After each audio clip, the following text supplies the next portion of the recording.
Welcome to the conversation and the Indie Bookstore Boost. I'm Paul Grandal, the director of the New York State Writers Institute. We're very excited about the guest today, an award-winning children's author and illustrator, Samantha Cotterill. How you doing, Sam? Yeah, I'm great. Thank you. As great as can be expected, but I'm so excited. I'm really honored that Open Door asked me to kind of represent them in boosting the indie bookstores right now. And I'm happy to talk about my journey as a picture book author and illustrator. So thank you for having me. That's great. So the point of this is a collaboration with the Writers Institute, with WAMC and our local independent booksellers. And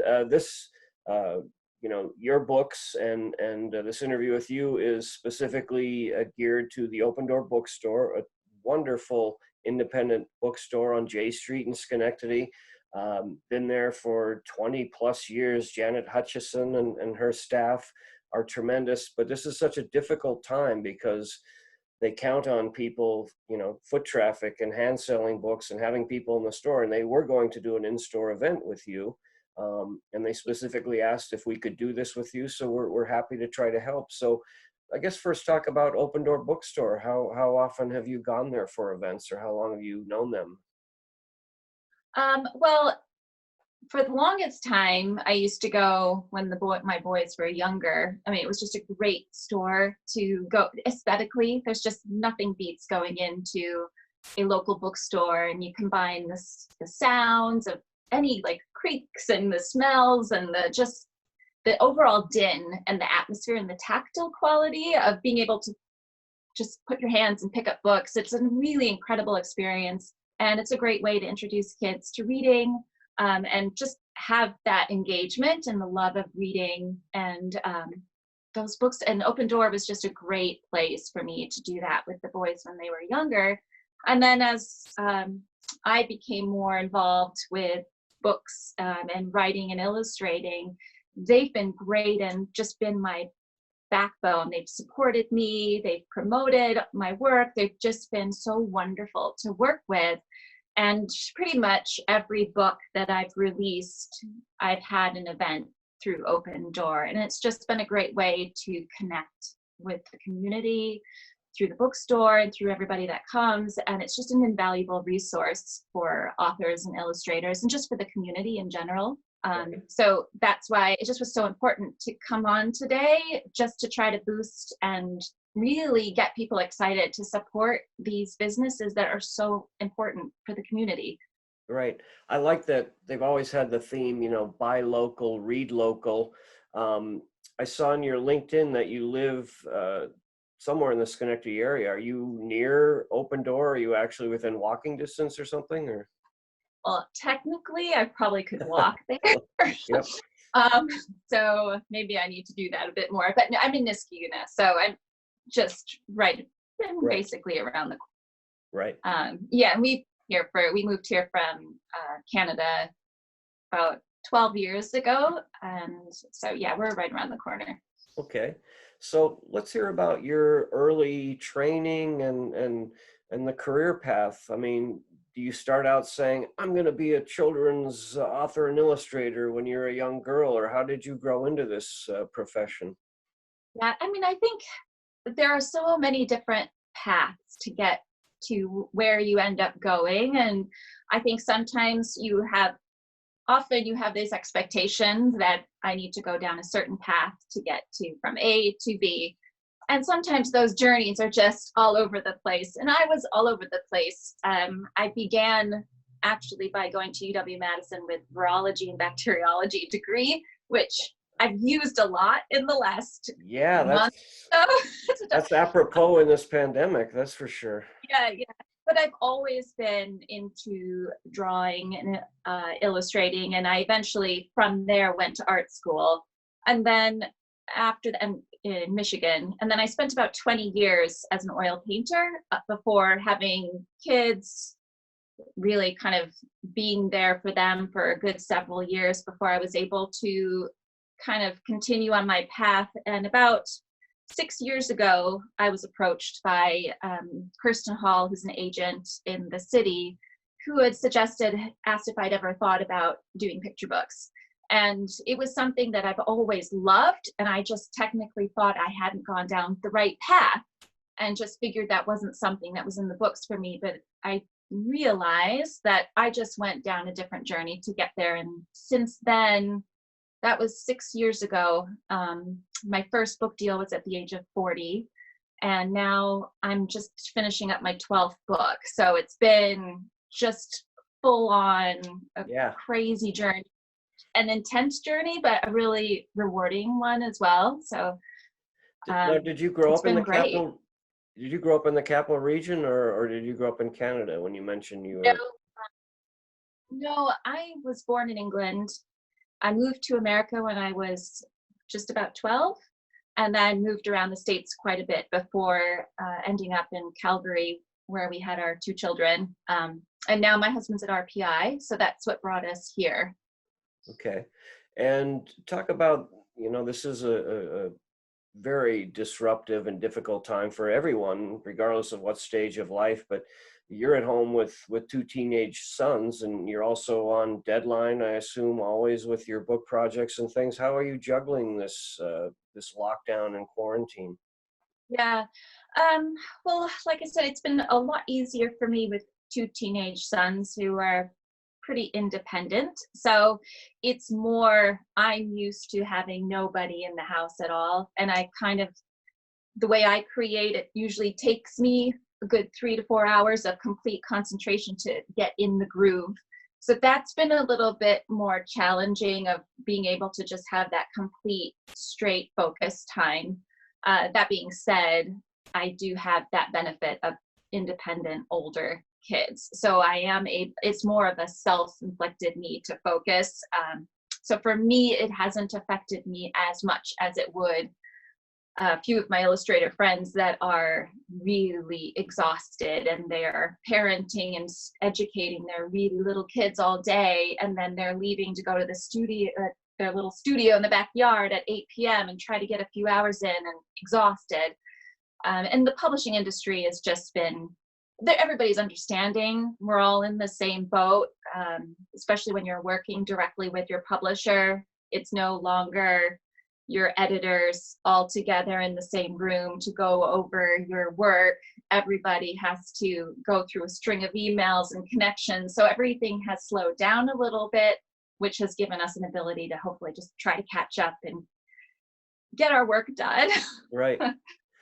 I'd like to talk about the creative process. When you come up with an idea for a new book, are you drawing a lot on it as a parent, a mother, kind of observing your own children? Do you come up with the image first or the word first? Kind of walk us through a process of creativity. um, well, it depends. I do both writing and illustrating my own books, as well as illustrating for other authors.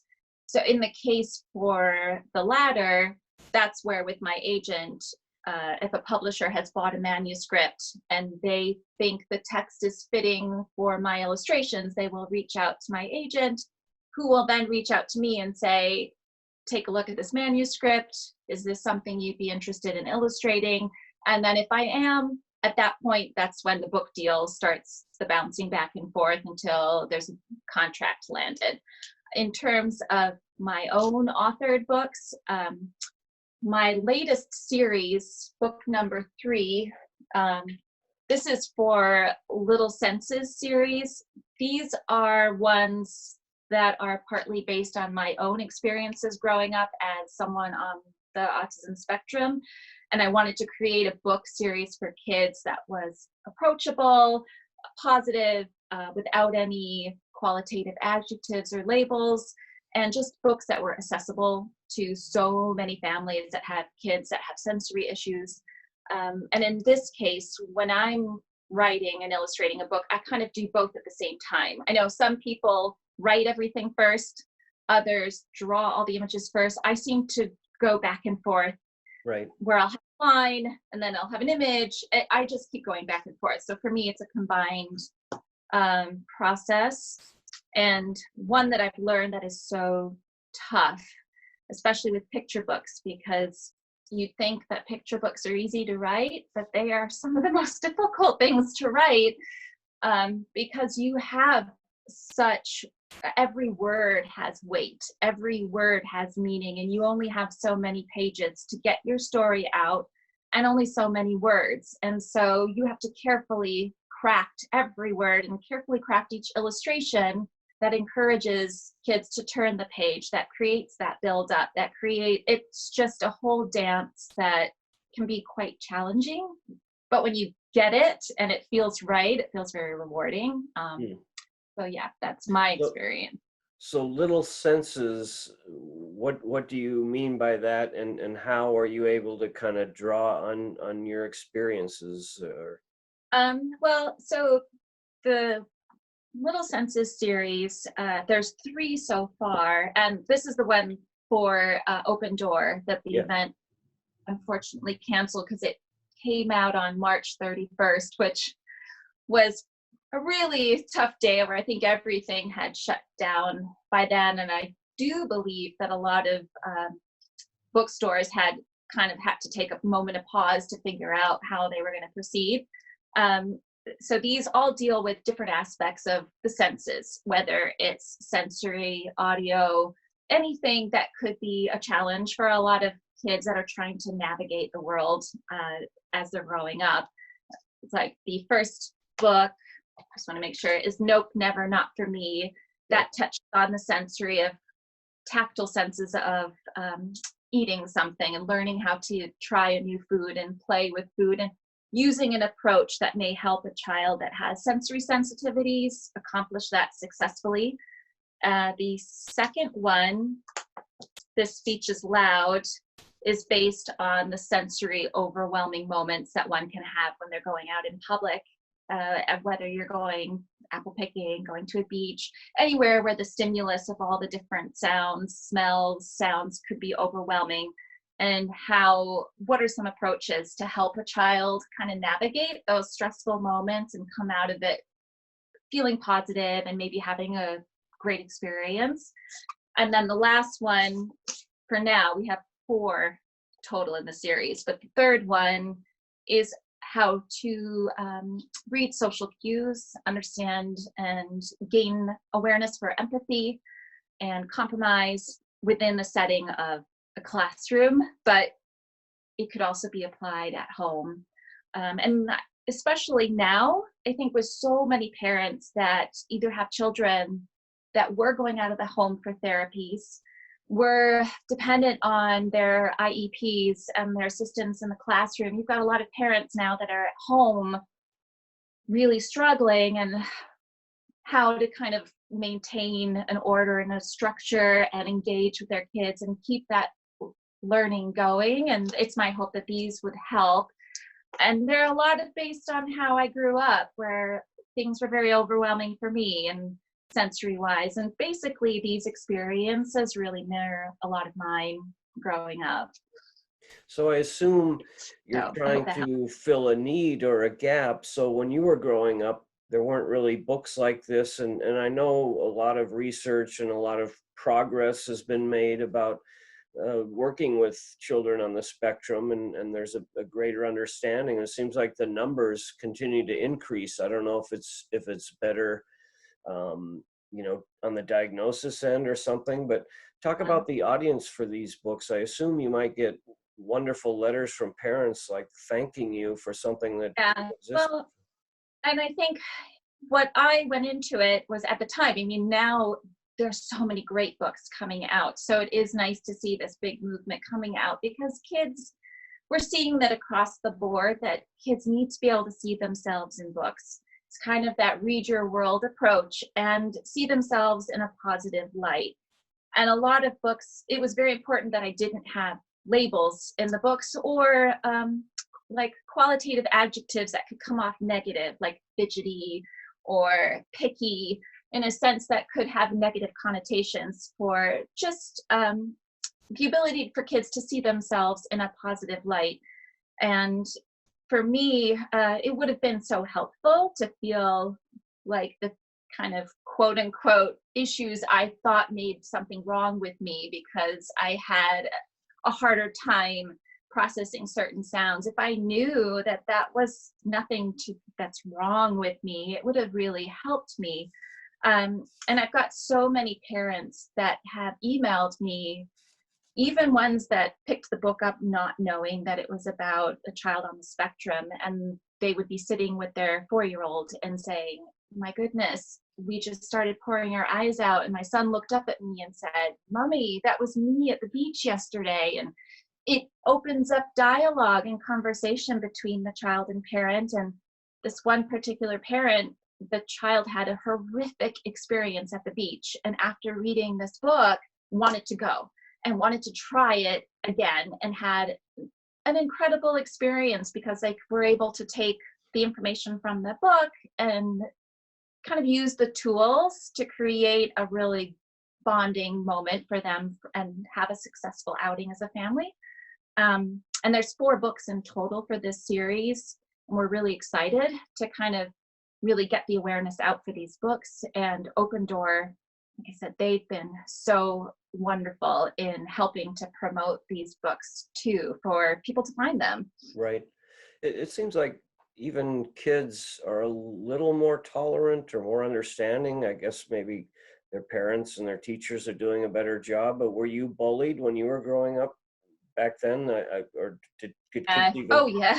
Were I you? mean, I don't want to laugh about it, but I mean, yeah, it was, I think looking back at it now, and I'm sure I'm part of a lot of people in my generation of being in their mid 40s, where it just was, now it's different when you're going to a pediatrician's office. It's kind of something that's looked out for. That's something that's talked about. And whereas in my generation, that just wasn't even on the radar. So, it just wasn't even there to be seen, I think. And so because of that, a lot of kids are just left feeling out of place, awkward, and could definitely have a harder time with bullying, which I did as well. But I'm glad to see that hopefully, like now, that it seems to be going in a great direction that would minimize that. And in the classrooms, especially with all these books coming out, and it is great for other like neurotypical kids that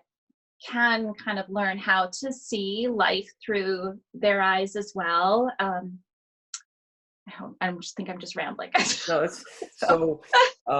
I don't have a copy of the book yet, but I went to the Open Door Bookstore website, which is nice. I already have a description of your book, and it's about 2 children building a train set, and then there's some one kid wants to control everything. Can you give us a synopsis of the story? Yeah, so basically the setting takes place in a classroom between 2 friends. And the main premise is just learning how to read social cues. And so for this, the idea is behind the main character, who isn't really aware that he's coming across as taking over and having a little bit too much control with how the train set's supposed to be set up. And the friend is visually giving cues that he's getting frustrated, he's not feeling heard, yet our character is having a hard time seeing those facial expressions and understanding what they mean, to the point where a meltdown can occur. And then a teacher will come in and use the child's interest, in this case, the love of trains, to engage in the child and help the child understand a little bit more what his friend was going through. So let's see if I can get through. So in this moment, we've got the teacher kind of using his interest in trains by creating some visual cue cards just to help the child. Okay, if you see this kind of reaction in your friend, what does that mean? Or what does that, and then it sets up for, as they return to play, the child can hopefully pick up on cues in a way that would help the playtime become one that they both just really feel enriched by. And with this, we also created a huge, great educational bundle that works for many parents and teachers to use what's from this story into good activities to help kind of push this even further and really enrich kids and learning more about that. So yeah, Open Door will also have a link to that educational bundle. But let's talk about this book and the process. Do you start with the story? Do you start drawing the pictures first? How do you create it? Yeah, one, I just kind of started with the idea. I kind of just knew that I wanted to focus on flexible thinking and social cues. And I just went from there. So that was kind of the seed that I planted. And then I really just, it was probably about 3 months, 2 months of banging my head against the wall when you just like, when you're like, I can't figure this out. It was just a general setting. I kind of knew the setting. And then that's where the dance of trying to create pages where the verbal information from the teacher is very limited. The sentences are structured very short so that kids, especially kids with sensory issues or on the spectrum, that may have an inability to process too much information before it becomes overwhelming and they can't take in any information. I wanted to really make sure that each book, whatever the adult was saying, was said in a very short and succinct way, which made it more complicated to write because I had to really edit down, and it is really hard to go simple, as it just doesn't seem like it would be, but I find it so tough. You're exactly Go right. simple. I've written a lot of all at all lengths, and writing short is harder than writing long because you really have to, every word you got to squeeze out the extra words. Now let me ask you, is there a format the publisher gives? It has to be so many pages and an Yeah. illustration per page. How many actual individual illustrations goes into a book? Well, it depends. Most picture books are 32 pages or they can go like 48. So it's usually within, the little series is all within the 32 page setup. And then you usually kind of have around 16 to 18 is usually where the climax kind of occurs. You have kind of the build up and then you have the resolve. And not that every book has to go that pattern, but that just kind of is a general flow. And then especially when you're doing picture books, I think the key, for me, the biggest key when you're writing these types of books is to be wary of the illustrations and know that you need to let the illustrations also tell the story. It can be easy to describe everything with words, then the illustrations aren't doing anything to just add to that. Let the illustrations tell part of that story. Let there be a secondary story within the illustrations happening as well to kind of further add complexities to your work. I think that's the biggest challenge, is writing creatively while allowing the illustrations to also tell part of the story. I think that's where it can be quite challenging with picture books, I think. Right. But it can also be really creative and rewarding too.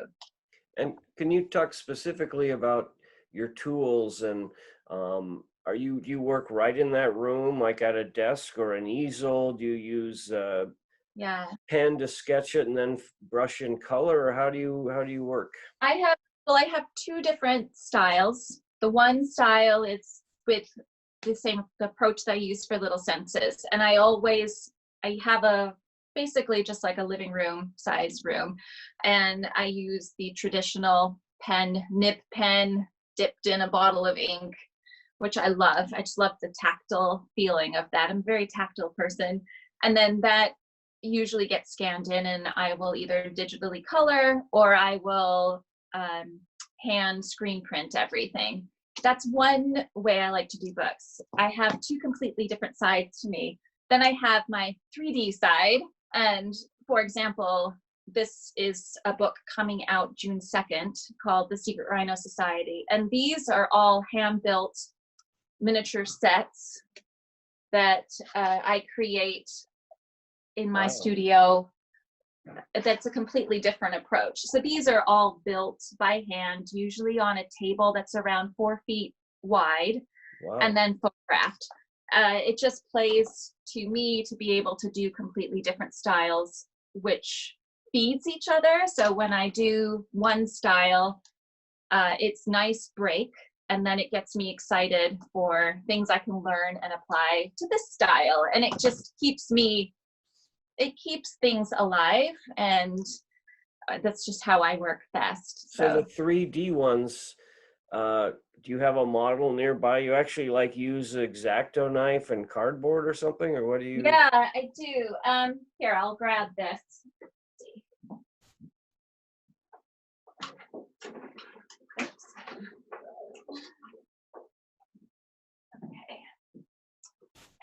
Okay, so yeah, I'll do a lot of building with cardboard and drawing and painting when I'm when I'm creating my work. Let's see, here's like a little couch, Wow, mid-century couch I've done for that's this cool. current work I'm working on. And these ones really do appeal to a lot of kids. They love the tactile quality of it. And especially with Open Door, I believe their biggest seller for picture books last year was actually this book, Just Add Glitter, which was, that's a 3D book as well. And it has glitter ink actually printed into the book. Wow, That kids can touch that's and cool. explore. This one really took off, and it was in the New York Times and had a great write-up there. And just really seeing the engagement that kids have with 3D. The one I'm working on now, I'm purposely trying to make it rough enough so that it looks like something that any kid could do at home with whatever materials they have on hand, because I think it's nice to have that accessibility where kids can see a book, be inspired and engaged, and think, oh, maybe I can do that. I want to try that. And it's not so far out of reach where they can feel excited and confident to try something on their own. Right. And how do you, after you've built the actual structure, render it on the page? It's like photography of some kind to capture it? So I do have my own photography lights, and so that's a whole process in itself. I kind of set myself up for a lot of work with 3D, whereas when I stop a 3D book and I go to the 2D book, I always go, wow, that's so fast. I'm like done with this book so quickly, just because there's so many added steps with the 3D book. And each has their benefits. I just love doing both styles. So It strikes me that you could have either been an architect or a set designer, because those look like what I see when they're imagining what the building will look like or what the theatrical set will look like. Did you ever do that kind of work? Or well, it's funny because I just always, I did study interior design and for part of my UW-Madison, and I've always loved interiors. And it's clicked recently where I realized, I'm like, wait a second, I'm doing these 3D books. I should actually really, really explore the design of these interiors, because it is something that I've always known that I like. I just know that I'm not someone that would be good with working with clients. So in this way, I'm able to do what I love without having the client relationship that I know I would not be good at compared right. to other designers out there. So do you, when you have those models, one, I hope you save them, and two, do you ever bring them to like a bookstore event, or do you do a Yeah. display of them or something? Or I force myself to only keep a few, because I feel my philosophy is that for every 5 pieces, whether it's writing or visual, for every 5 pieces of work you do, 4 are probably not very good, in a sense that you should be somewhat embarrassed by the work that you've done prior, because then that shows you're growing. If you love everything you've done from the beginning, to me, that means you're not pushing yourself enough. And there's always going to be those few pieces that you love and you will always love.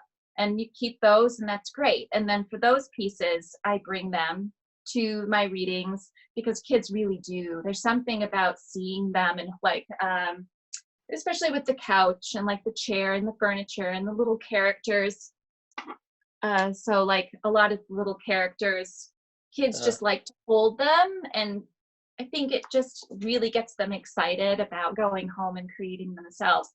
if I kept everything, I don't think there'd be any room for us to walk around in the house. But I do think it's important for me to let go of a lot of the work, and it allows me to just keep moving forward. Plus, it's cataloged permanently in a book through image. So at Right. least I have that. Right. And do you have an ideal first reader? Do you let your sons read them in draft? Do you let your husband read them, or is it your editor read them? Who is your first reader? Usually, well, it used to be the kids, but now that they're 17 and 15, there's it's a little different now.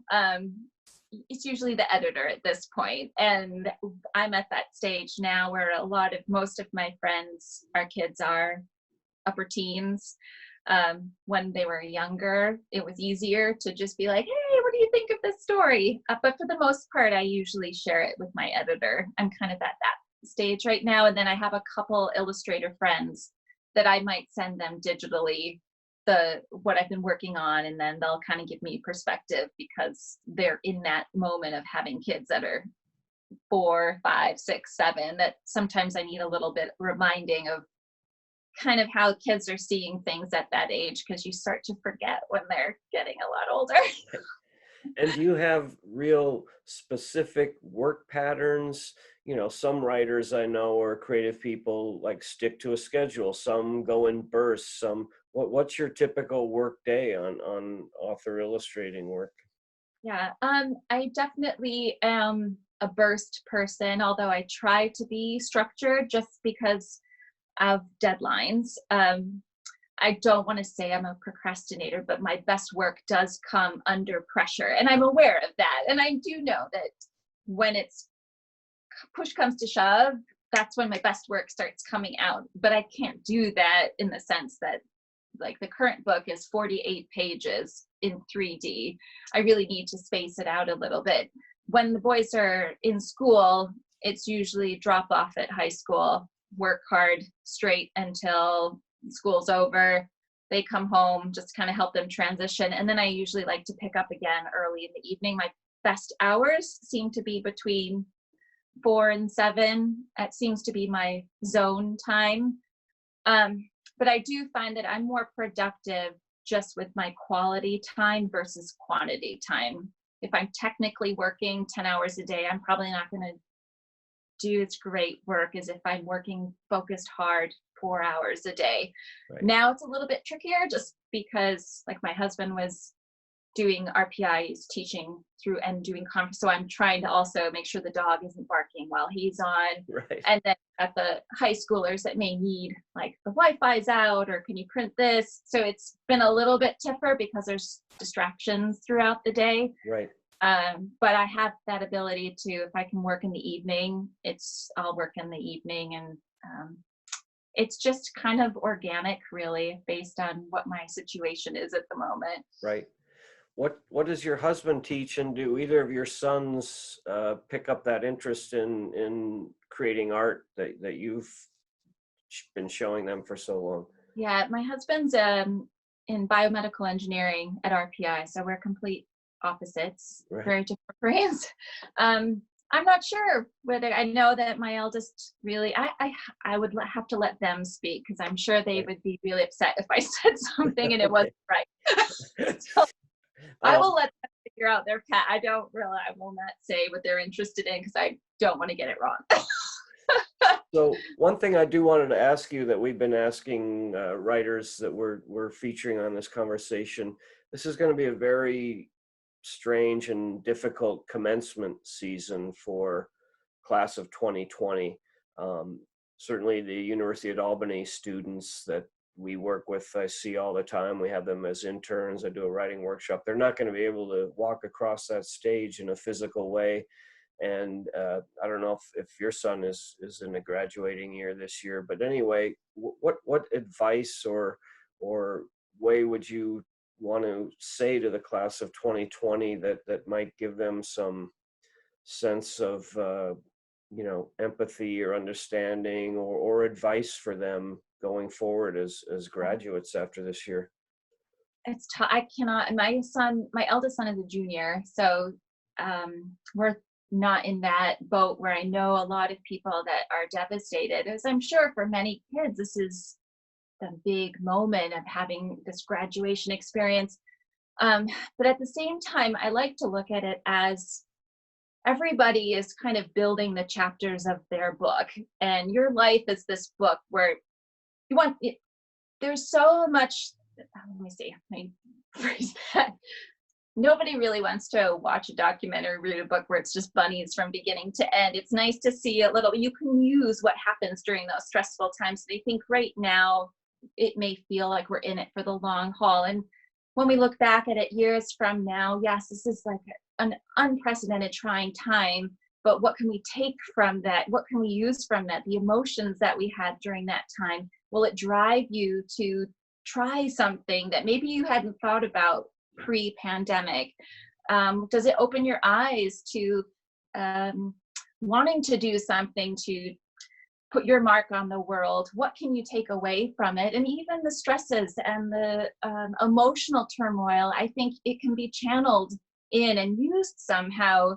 If you're an aspiring author and you're writing something down the road, you can use all the feelings that have been manifesting this year and apply it to your creative work.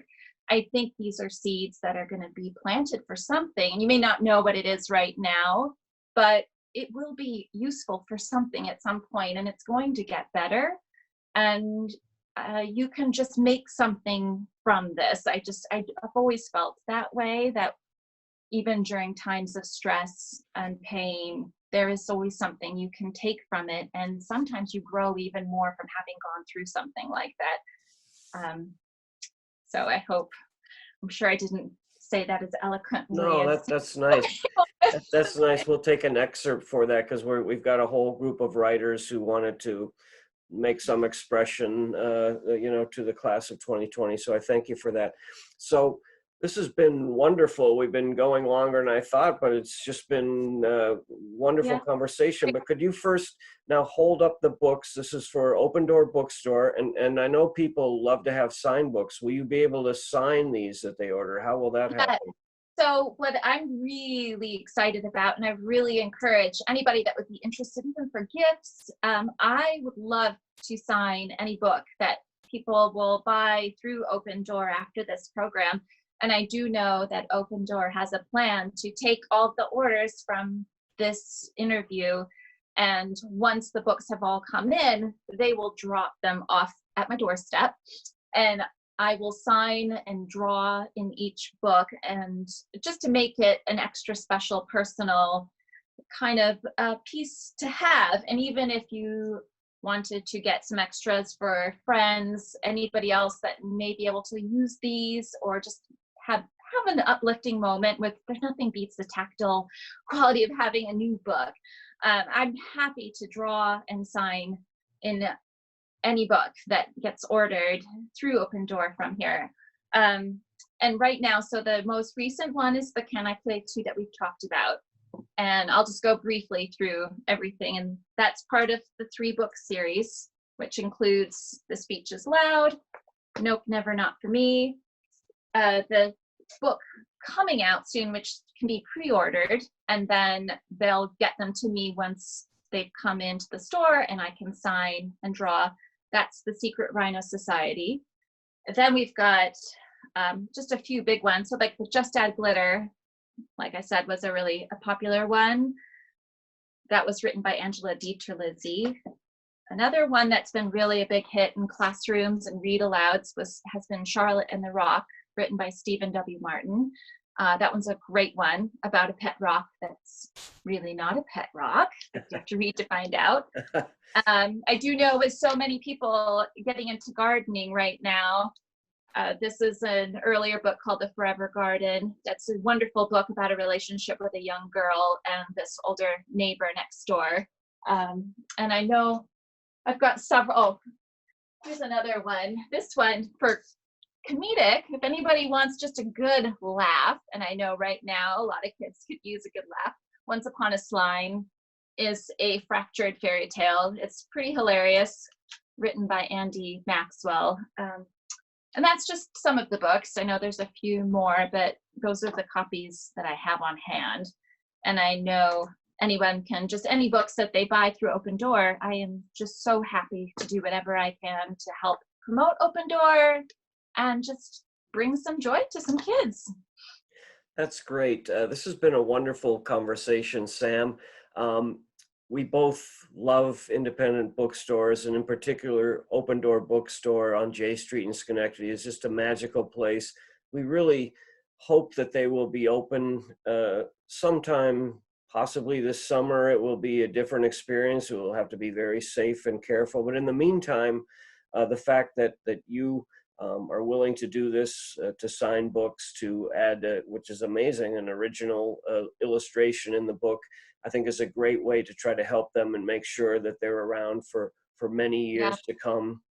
Well, because Yeah, I think it's so important that when you're buying a book through, and I think this is just such an important point, is that when you're buying a book at an independent bookstore, a lot of that money stays in the community.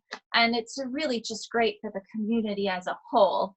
And the relationship that you have with the book owners, and when they see the kids growing and they know what kind of books the kids like and the aesthetics, you're also getting the experience of when that time comes where we can enter those stores again. Nothing beats that tactile experience of being in your local bookstore. right. Bookstore. It does something to you. And I think because of that, I don't think that'll ever go away. That people are even more so now. People are probably getting sick of just screen connections and are going to be yearning to just be able to pull a book off the shelf, have a conversation about what did you read recently. I think people are just going to be itching to get back to that, and I will forever be grateful for Open Door and hope it continues for a long time. I agree, and the fact that they employ many local people. These aren't just somewhere in a warehouse across the country. These are our neighbors and our local people who, you know, earn their livelihood by working at Open Door Bookstore. So we need to support them now so they can all come back to work when it's safe to do so. Yeah, yeah, Yeah. I think so. So I really thank you for doing this, and let's hope that we can kind of really boost some things for the bookstores. And really, thank you so much for having me on. This was a real honor. This was a lot of fun. Thank you, Sam, Yep. and go Open Door Bookstore. Yay! All right, All thank right. you.